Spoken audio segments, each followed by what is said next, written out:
Sa ikapat na araw ng pagdinig na impeachment trial ni Sara Duterte, muli na namang hindi nagpakita sa Senado.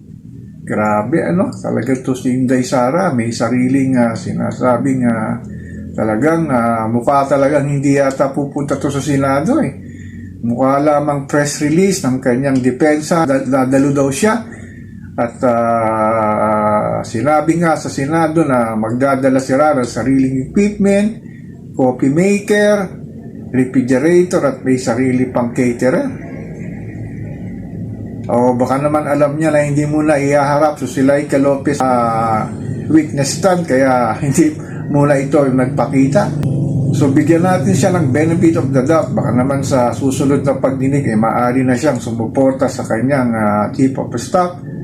At nag-focus muna ang prosecution sa state business na si NBI Chief Investigator Jeremy Lonto na sinasabing lihito mo nga ang sinasabing video ni Sara Duterte na nagbabanta kay Pangulong Bongbong Marcos Jr.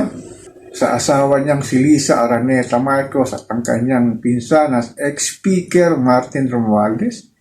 Grabe, Ano kaya ang magiging cross-examination naman ng depensa sa ikalimang araw ng sinasabing pagdinig sa kanyang trial? At pinakita ba on national television ng walang humpay ng pagmumura ni Sara Duterte na paulit-ulit na minura nga at isa nga rito si Manila Congressman Joel Chua. Talagang impeachable yung ginawa ni Sara.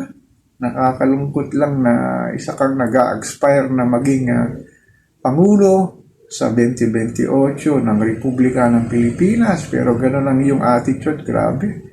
Talagang hindi yata pasable na mamuno sa ating mahal na inang bayan. Sana naman na kung talagang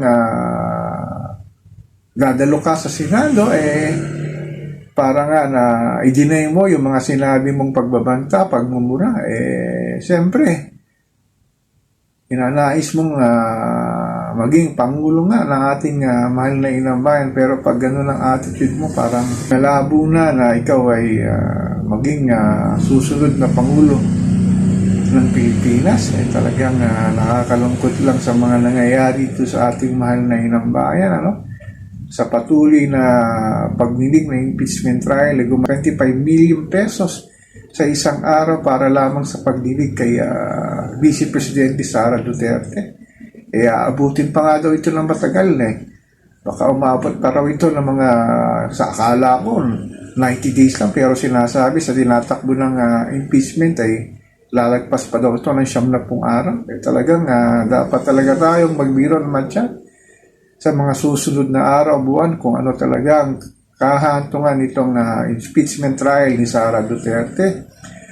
So ako po si Papa Ken, patuloy po akong magmimiron, magmapag dito sa pang-araw-araw nating buhay at kaganapan dito sa ating mahal na inang bayan.